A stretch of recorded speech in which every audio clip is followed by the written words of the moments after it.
さまざまなコーヒー器具を紹介するスペシャルティコーヒーショップクラスの YouTube チャンネルへようこそ。こんにちは、焙煎チームのジョンミンです。焙煎チームの拓也です。で、皆さん前回の水出しレシピの動画見ていただきましたか？すごいいいレシピでした。美味しかったし、ありがとうございます。ありがとうございます。結構水出しの動画すごい蒸らしありと、普通の方で違いあって面白かったんですけど、アイスコーヒーって水出しだけじゃなくて急冷とかも、よくあるじゃないですか。どうしてこういう違いが味の違いが出るんだろうって、水出しと急冷の方で。急冷といったらこれすごいジューシーでやっぱ明るい酸味が特徴的だなっていう印象があって、水出しだととろっとした質感とか、あと甘さの部分がすごい芳醇に感じられるのが特徴的かなと思います。なので実際に、この夏明けで急冷と水出しで入れて飲み比べてみて、その味わいの違いとか抽出の話とかもできたらいいなと思います。じゃあ実際に入れてみましょう。じゃあ急冷の方は僕が昨年クラスの YouTube チャンネルで公開した急冷式のアイスコーヒーと同じレシピでブリューしていきます。水出しの方は前回公開した水出しレシピで作ってきました。じゃあ早速入れていきます。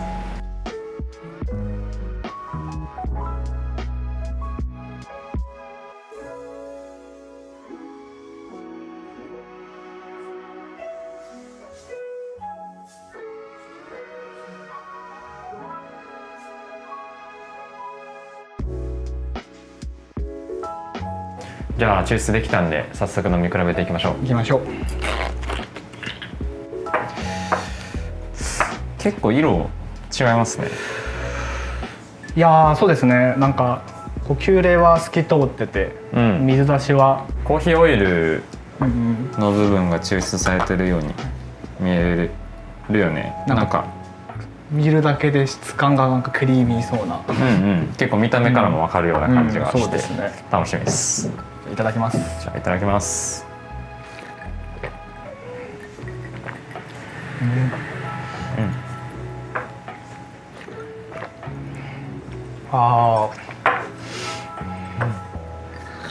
全然違う。いやすごいですね。全然違いますね。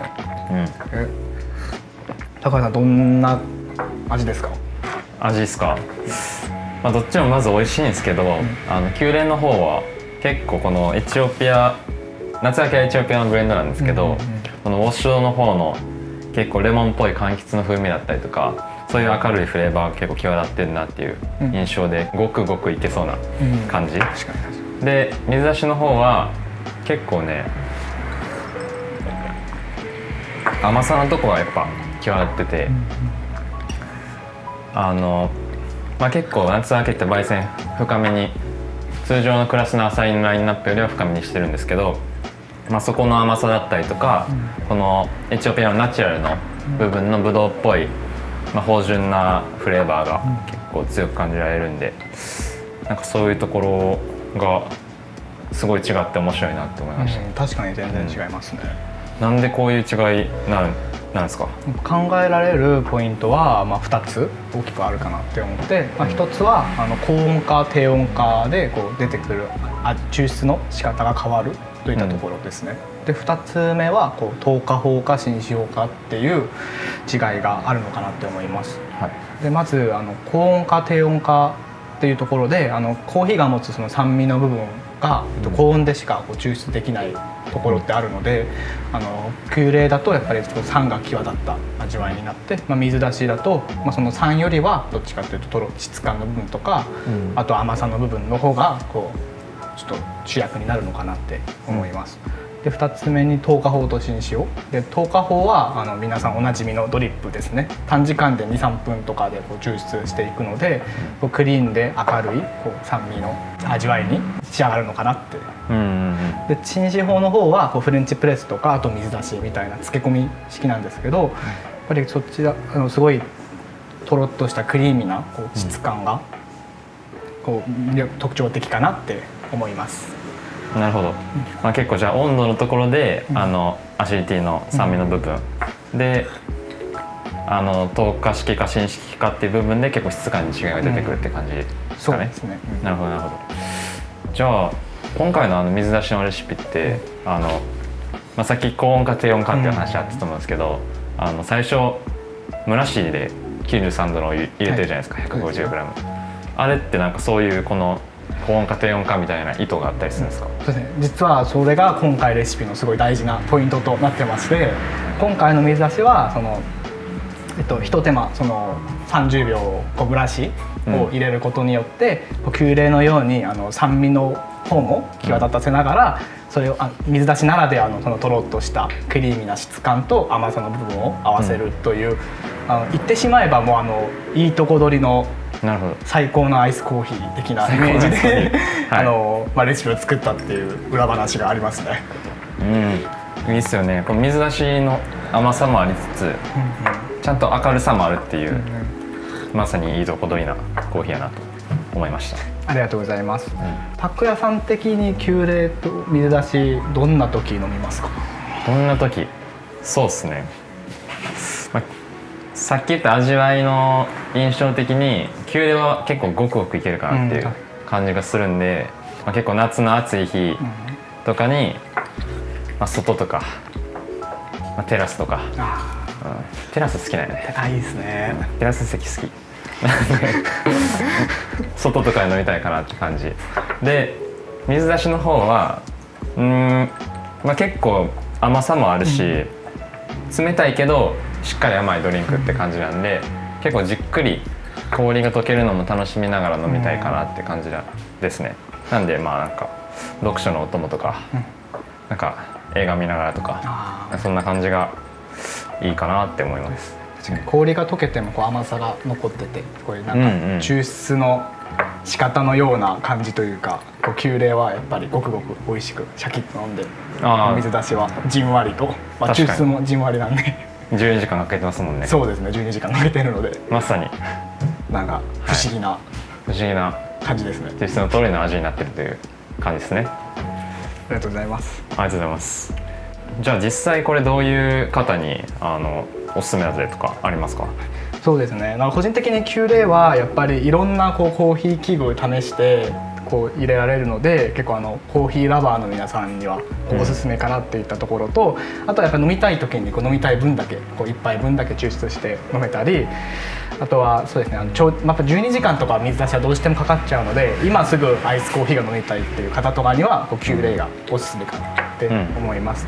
で水出しだとやっぱり安定した美味しさを楽しめる、誰でも美味しく飲めるっていったところが、魅力的かなって思います。あとはそうですね、夜仕込んで朝に飲める、結構そういったところ、そういう生活のルーティンの中に落とし込みやすいのは水出しの方かなっていったところですね。あとたっぷりたくさん飲みたいよっていった方も、たくさん仕込んで飲めたらいいんじゃないかなって思います。そうですね、仕事帰り仕込んで、で朝出勤する前にパックだけ取り出して、いいですね、ボトル入れて会社持っていくみたいなね。いいですね、いいですね。結構使いやすいですよね、水出しはそういう意味で。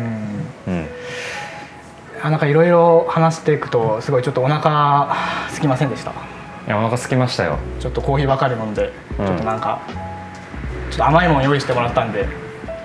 そうなんですか？はい、じゃあ呼びたいと思います。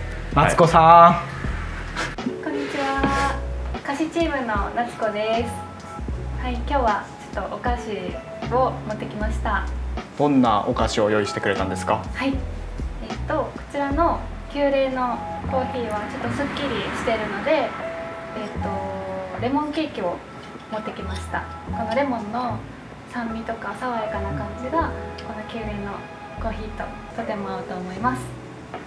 続いてこちらの水出しコーヒーにはベーコンとトマトのマフィンをご用意しました。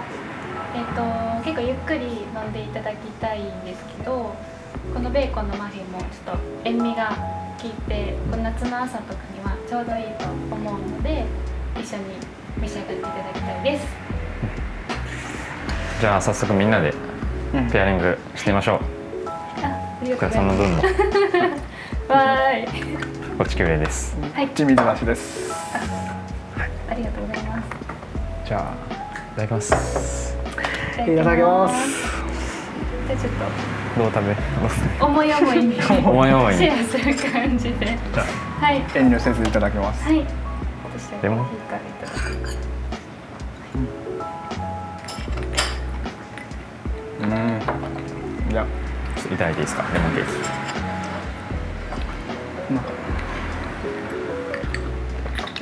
なんかレモンケーキの中のレモンピルっていうんですか、なんかあれを噛んだ時とコーヒー一緒に口に入ってる時の相乗効果っていうんですか、なんかすごい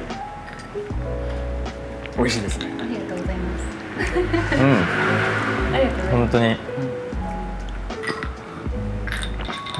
やっぱちょうどフレーバー似てるんで、キューレで行った時とこのレモンケーキの、どっちも引き立っててすごい美味しいです。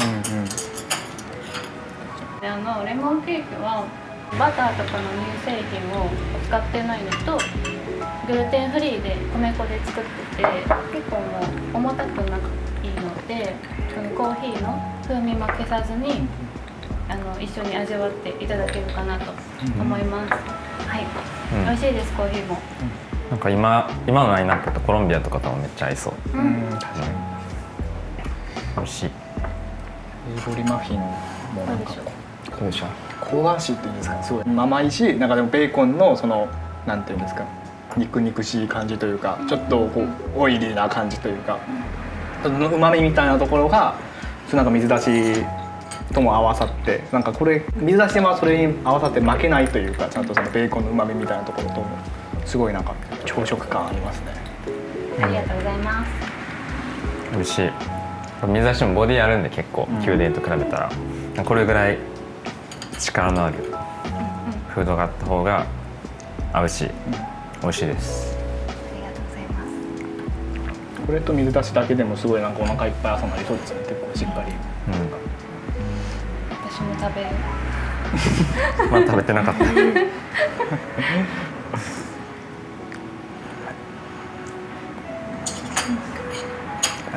水出しも美味しい。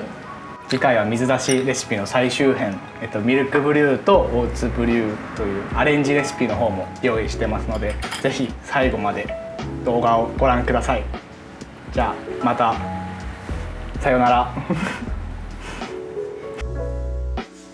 最初の氷溶ける音いいですよね。わかる。なんかこの染まっていく感じ。このね、最初の蒸らしの時の見た目が好きです。風鈴と同じぐらい風流。わかります。風情ありますよね。風情あります。季語に入れてもいいかもしれない。